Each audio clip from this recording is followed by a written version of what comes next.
Right, let's talk about, actually, you referenced them there. Let's talk about Mad Lions a bit, because of all the teams, if people went back, or if anyone just watched the previous, 4 episodes of this show, the team that's had the worst drop off would definitely be Mad Lions. If you remember in the first weeks, actually, I think we praised them and said that if anything, they were like overperforming. Even the rookies looked better than people expected, because obviously people expected the team to be destroyed completely without those 2 players. And then I'd say, more importantly, early on, to me, they were one of the rare teams that actually looked like they had an identity, like they had sort of figured out how they wanted to play. Mate, almost everything I've just said there, I have to fucking undo now. Like, guess what? Both the rookies, keyword both the rookies aren't doing awesome, mate. Like, Rika actually has been. Like, let's be real. Here's the problem. I want to make a distinction here. It's different, right? To when someone's bad and you say, like when I was saying about the bot lane of Vitality, it's one of the worst bot lanes. I'm saying that to emphasize how bad they are. If I say Rika hasn't been good, what I mean is just like someone has to be the 10th place mid or the 9th place mid. He hasn't been terrible, certainly. Like you watch him, it's not like he does like fucking ints the game or whatever. But if I watch him play Dom, it's like this isn't a championship fucking mid laner, mate. Like this player can't be the one that I'm having replace Humanoid. Like if he was on like SK Gaming, I'd be like, it's all right. But like for Mad Lions, I don't think he's good. I know it's only 1 split, so obviously there's the Vethio phenomenon of like, let's see in the summer, maybe he levels up. But right now, at least, he ain't doing it for me, mate. Like most games, he's just not even a threat to carry the game. Yeah, I don't know because like I definitely agree that he's probably like if you were to rank the players on the team, he'd probably be one of the worst players on the team. He's like 4th or 5th. I don't think he's actually shit as a player, though. That's what's weird. Like I don't think he's a total liability. I just don't think he's good, if that makes sense. I'm trying to make like a clean distinction, you know. But should he? But it's like he shouldn't even be good yet. So for me, like like a rookie coming in and looking like a rookie is not my biggest issue. My biggest issue is like actually Elyoya and Kaiser making so many mistakes like with what they were really good at last split. Like they were really good, and it can't just be Humanoid micromanaging every little movement that they made the entire game. You know, Pete, that's the problem with that topic, Dom. You know, when I brought that up, I brought it up initially about Fnatic and Humanoid, obviously, of like, and Kaiser, like, you know, who did what? This is where fans are never going to help themselves. It's not that one of them was the super shot caller. Like, if I had to guess, Dom, based on all the stories and then now in 3 different teams, I would guess that they probably had a setup where originally it was Humanoid and then Kaiser a bit, and then they've even said themselves that they brought in Elyoya to help with like shot. Like, it sounds like it was all 3 of them, and then maybe even Kazi did something like. It sounds like it was like a hive mind effort, you know. It wasn't one guy, was it? So everyone's trying to do this thing now of like, well, is it Kaiser only or is it only Humanoid? It's clearly like they clearly interfaced in some way and brought something to the game. And they all 3 of them look worse now that they're apart than they did. Absolutely, which I think plays into it, right? Yeah, absolutely. So I mean, that's one of the issues with the team. So for me, I'm actually more disappointed in Elyoya and Kaiser, even though they're still technically probably the 2 best players on the team, because I feel like when you have rookies and stuff, you just don't have the luxury of playing poorly. Like think about when Elyoya was integrating last spring. Like Elyoya did not have only good games last spring. He didn't start being like super consistent until either playoffs of spring or like after MSI in summer. That's when like Elyoya started going into like that, like, oh, he's just not making mistakes anymore. Like, it also looked like he had playoff buffs, like you're saying as well. Like he used to get better in the playoffs for sure. Yeah, so I mean, I think Elyoya is really good, and like this, like the thing is this, right? It might be unfair, but the standard that I'm holding Elyoya and Kaiser to is like they're expected from my end. I expect them to be like at minimum top 3 in the league. If they're not a top 3 jungler and top 3 support in the league, I think they're underperforming because that's the standards they set for themselves. Yes. Same way that like if Tom Brady is the 5th best quarterback in the NFL, you don't say, oh, he's actually still really good. It's like, like that's a bad fucking season for him. Like he is not performing at the level you expect. So for me, I just want to see them stop making all these support and jungle mistakes because Rieger has had some games that are good that go under the radar. Like I thought the Victor game versus BDS, his team ran it the fuck down. Kaiser and Elyoya deserved to lose that game. And if you watch that game closely, you'll see some really fucking good movement out of Rieger. You'll see some really good team fights where it's like, oh shit, like he was in the middle of all of them, dodged everything and won that fight. Like that was a moment where I'm like, you can tell that there's talent there. So I would not want to give up on him, but the question is, do they actually need someone else who's going to have some of those qualities that Humanoid had to make everything flow better for the team as a whole? And obviously the person that you're looking at here would be Nisqy, right? Like he's the guy that's out of a team. He's the guy that has the buyout that Mad Lions could potentially pay. And he's somebody who will jump in and he'll be one of the best mids in LEC in my mind almost instantly. Like this guy's still playing solo queue. He's like ranked 2 right now. You know that he knows how to play in a team environment. The meta is right up his fucking alley. Like Ryze is the best champion of the game. TF is still fucking playable. Like Galio is even playable. Like it's literally, I mean, he could play everything, but when it comes to his preferred meta, I feel like this is what he's always made his money on in professional play. So that's the decision of Mad Lions. Like, can they actually get Elyoya and Kaiser to play to that level, and can they let Rieger develop, or is this going to be like a catastrophe if they don't have like a top tier mid laner? I'm definitely with you in the sense that, like, at the end of last year, especially after the playoffs of summer, people would have said that, like, these are maybe the two best players at their position. I mean, a bit more debatable for Elyoya because there was loads of junglers at the time that were all the MVP candidate. Yeah, exactly. So Razork and there was, but I will say this, like, I can forgive Razork not looking as good. He went to a completely different team. And not only that, he went to a team with loads of like former shot callers and big names. And like, that's one thing. Like, you can go to a team in that scenario. It's like, you know, you have to like, there's even a psychological thing of like, well, am I at the bottom of the totem pole? Like, do I ask for things? In this scenario, when rookies walk in the door to replace your best players, if you're Elyoya and you're one of the best junglers, guess what? Congrats, you just got a promotion. You're now one of the leaders. It's your time. In fact, how you see the game, brilliant. That's how we want to play. You tell us what to do. You tell us what ganks you want to pull off. You tell us what pick you want here. Like in that scenario, because I have to say, of the two of them, like Kaiser certainly hasn't pulled off all those genius fucking roams he used to last year.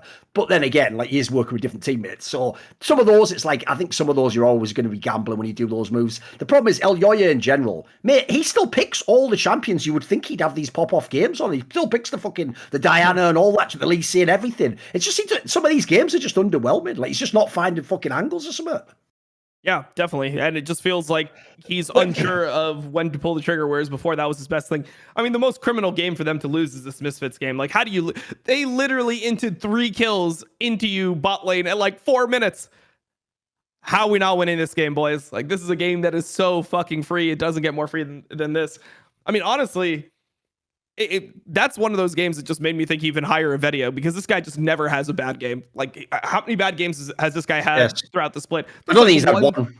Maybe one. There was like one Silas game that I remember like not being like a good game from him, but has he had any bad games? Like, this guy is super fucking reliable, which is always something that you're looking at from like a star mid laner is, are they having moments of brilliance or are they just like consistently excellent? And I feel like Vedio is consistently excellent the split. I think he's been the best mid laner over the course of the split. Oh, we'll get to that, but I'll just say this quickly. One, on the game you just referenced, the Mad Lions versus Misfits game. One, that fucking Albert Wukong wasn't looking so hot in that one. I'll tell you that right now. Yep. Mark that one in the column of like, that's why in theory you want him to pick Wukong. And then two, there's actually one thing I will say that's a positive for the Misfits at least. At least here it's actually starting to get its shit together again. Let me think. I'm trying to think, was there one more thing I want to say about Mad Lions? Let me think. Oh, I had one last thing to say. I'm not normally someone who goes mad on draft, Dom, unless it's like a meta where you have to draft certain things. But I will say this, mate, the Mad Lions draft that they did against Rogue in this game they played, please look this up, because I'm not enough of an expert to tear this apart, but I want to get your thoughts on it. Like, what do you think of this draft they let Rogue have here? Because, like, as a layman... How are you supposed to win this game, mate? Give me some thoughts here. Come on, give me some thoughts. Let me look it up. What is it? Picks and bans. What is it? Week 6, day 1? Yes. Mad versus Rogue. Rogue? Okay, let's see. Tell me what you think of this draft. You think it's fine? I'm checking it right now.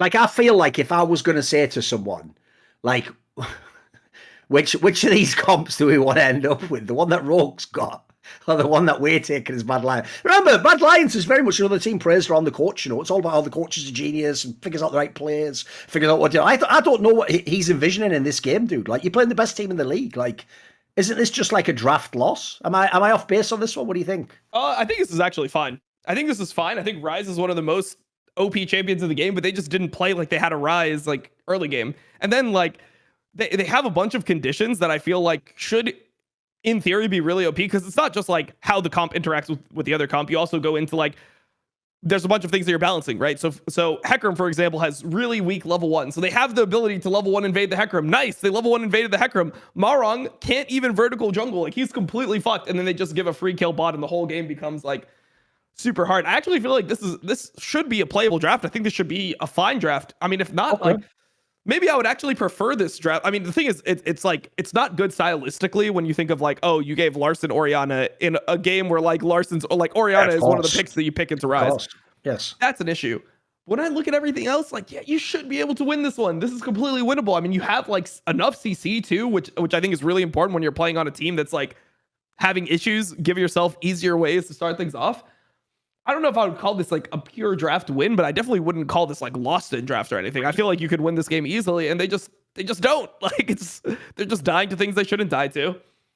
And the one topic I wanted to spin out of this, which is actually related to coaches, is this. So we've talked previously, right? Even though it's from a different angle, essentially Mad Lions coach Mac, and I know Peter Dunn's in the same boat, they actually also essentially think you should sort of, like, they wouldn't say sandbag or tank the split, but essentially they're in the same boat as the Perkses of the world. But not because, like, the difference is Perkses have just won that many splits and they've always been in the playoffs, so they know you can always get to playoffs and turn it around. These guys, they all went from that angle, if you remember, of like mental health and like they didn't want to burn the players out or like, you know, put too many demands on them. Or the other one as well was they didn't want people to feel like emotionally burdened if they're a rookie or something. Right? Here's the problem I have with that, Dom. It's basically the opposite version of the whole Wonder thing. You know, but everyone used to think it was hilarious when Wonder was like playing World of Warcraft. Everyone knows the meme that's gotten way out of control. The idea that, like, you know, oh God, the game ended with 3-0 done, so I have to go and do raid now. I always said that's going to seem really cool until you just don't win anymore. And then it's going to seem really stupid. It's the same thing with this Mac thing now,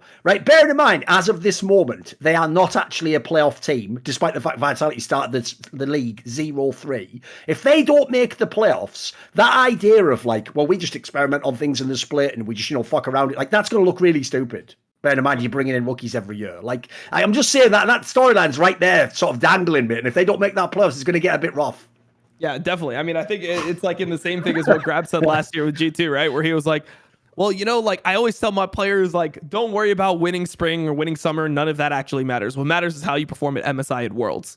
It's like, fuck, we actually have to do well in spring or summer to actually get to exactly. Yeah. It's really fucked up. But I mean, I'm looking at this game, right? And this is just it's just more into what we were saying earlier. How does Mad Lions lose control of this game?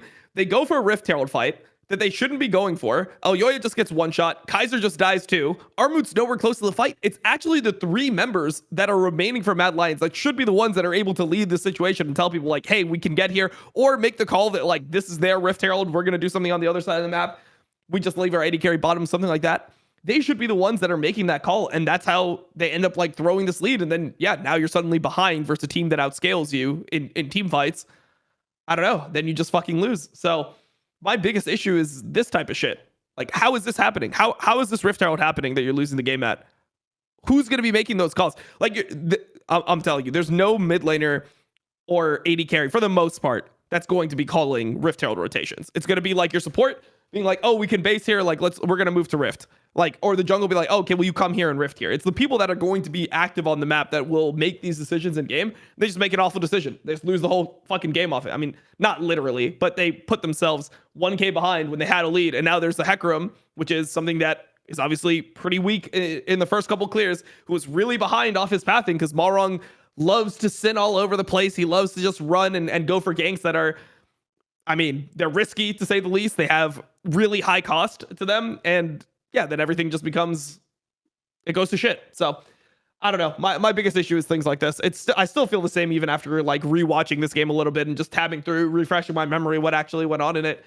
I just don't know how they're messing these things up so frequently when they have the same people doing it. And it's not because I think the other teams are getting that much better. It's like, I feel like this is a situation they were in multiple times last year where the enemy has first move on the Herald and they have to think about real quick, how are we going to do it? What are we going to do? Are we giving this Herald? What is the plan around this? Like, we know the situation.